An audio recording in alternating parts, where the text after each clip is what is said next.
ഇന്ന് തന്നെ ഡൗൺലോഡ് ചെയ്യൂ. കാണൂ നിങ്ങളുടെ ഫേവറേറ്റ് ഷോസ്. നിനക്ക് എന്താടി അറിയാവുന്നത്? ഇവരെ രണ്ടുപേരെയും പ്രസവിച്ചത് ഞാനാ. എന്റെ മക്കൾ തമ്മിൽ പരസ്പരം ചതിക്കത്തില്ല. ഇവനെയും കൊണ്ട് തിരിച്ചു വരുമെന്ന് അച്ഛൻ പറഞ്ഞിട്ട് പോയത് നിന്നോട് കൂടിയല്ലേ? വെറുതെ ആരെങ്കിലും എന്തെങ്കിലും പറയുന്ന കേട്ട് ഇവരെ കുറ്റപ്പെടുത്താൻ നിൽക്കരുത്. മറ്റാരെയും ഒന്നും ബോധ്യപ്പെടുത്തേണ്ട കാര്യം എനിക്കില്ല. എന്റെ കയ്യിൽ നിന്ന് പറ്റിയ അബദ്ധത്തിന് സച്ചി വരെ ആ ഗുണ്ടകളുടെ കയ്യിൽ നിന്ന് തല്ലു വാങ്ങി.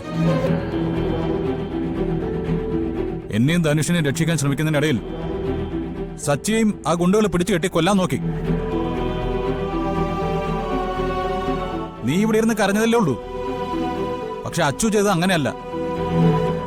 എനിക്ക് വേണ്ടി ഓടി നടന്നതും വക്കീലിനെ വെച്ച് ജാമ്യത്തിൽ ഇറക്കിയതും പിന്നെ എന്നെ ഇങ്ങനെ ജീവനോടെ നിന്റെ മുന്നിൽ കൊണ്ട് നിർത്തിയതും അച്ചുവും സച്ചിയും നടത്തിയ പരിശ്രമം കൊണ്ട് മാത്രമാ.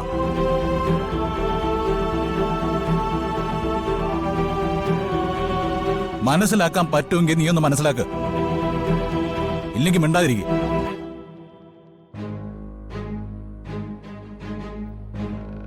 ഇനി ഇവരെ കുറ്റപ്പെടുത്തി സംസാരിച്ചാലേ ഞാൻ കൈയും കെട്ടി നോക്കിയൊന്നും വരില്ല.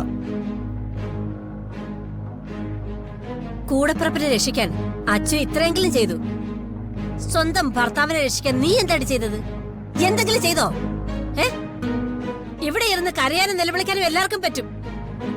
ആ സമയത്ത് എന്റെ മോനെ രക്ഷിക്കാൻ വേണ്ടി ഓടി നടന്നതാ ഇവര് രണ്ടുപേരുവാ. അത് മറന്ന് മറ്റാരുടെയെങ്കിലും വാക്ക് കേട്ട് അനാവശ്യം പറഞ്ഞാലോട്ടല്ലോ ഇതിന്റെ സ്വഭാവം മാറും. പറഞ്ഞേക്കാം. ഇപ്പൊ നിങ്ങൾ എല്ലാരും കൂടി ഒന്നായി. ഞാനും ആണല്ലോ വന്ന് കേറിയവള്. അല്ലെങ്കിലും ഇങ്ങനെയൊക്കെ തന്നെ വരുമെന്ന് എനിക്കറിയാം. വേണ്ടമ്മേ, അവളെ തിരുത്താൻ നിങ്ങളാരും മെനക്കെടണ്ട. അവളോട് ഞാൻ സംസാരിച്ചോളാം. വേണ്ട ഏട്ടാ, ഇതിന്റെ പേരിൽ ഏട്ടനിനി മീരടുത്തോട് ഒരു വഴക്കിനും പോകണ്ട. ഏട്ടനെ കാണാതെ പാവ ഇവിടെ ഇരുന്ന് അനുഭവിച്ച ടെൻഷൻ എത്രയാന്ന് എനിക്കറിയാം. അവന്തിയടുത്തിയുടെ വാക്ക് കേട്ടിട്ടാ മീരടുത്തി അർച്ചനെ തെറ്റിദ്ധരിച്ചത്. അല്ലെങ്കിൽ മീരടുത്ത് ഇങ്ങനൊന്നും പറയില്ല. സത്യം എന്താണെന്ന് എല്ലാരെക്കാളും കൂടുതൽ അറിയാവുന്നത് അനുപേട്ടന് തന്നെയല്ലേ. അതുകൊണ്ട് വേറെ ആരും ഒന്നും പറഞ്ഞ് ബോധ്യപ്പെടുത്താൻ നിൽക്കേണ്ട കാര്യമില്ല. ഇവിടെ മീരടുത്തി മാത്രം സമാധാനിപ്പിച്ചാൽ മതി. പക്ഷേ നെല്ലിശ്ശേരിയിൽ ഞങ്ങൾക്കിനി ആർക്കൊക്കെ മറുപടി പറയേണ്ടി വരുമെന്നറിയോ? എനിക്ക് ആരോടും ഒന്നും ബോധിപ്പിക്കാനില്ല. അതിപ്പോ നെല്ലിശ്ശേരിയിലായാലും ഇവിടെ ആയാലും. സത്യം അനുപേണ്ണറിയാം. എനിക്കത് മതി. അനുപേട്ട, ഇന്നിനി എനിക്ക് വേണ്ടി ഒരു വാക്ക് പോലും മീരടുത്തിയോട് പറയരുത്.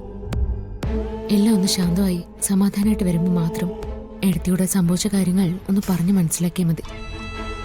അതുവരെ ഒന്നും പറയാൻ പോകണ്ട. സത്യം മനസ്സിലാക്കുമ്പോൾ തന്നെ താനെ ഇതെല്ലാം മാറിക്കോളും. ഇപ്പൊ ഏട്ടൻ ചെന്ന് വിശ്രമിക്ക. മോളെ, അച്ഛനെ വിളിച്ചോണ്ട് പോ.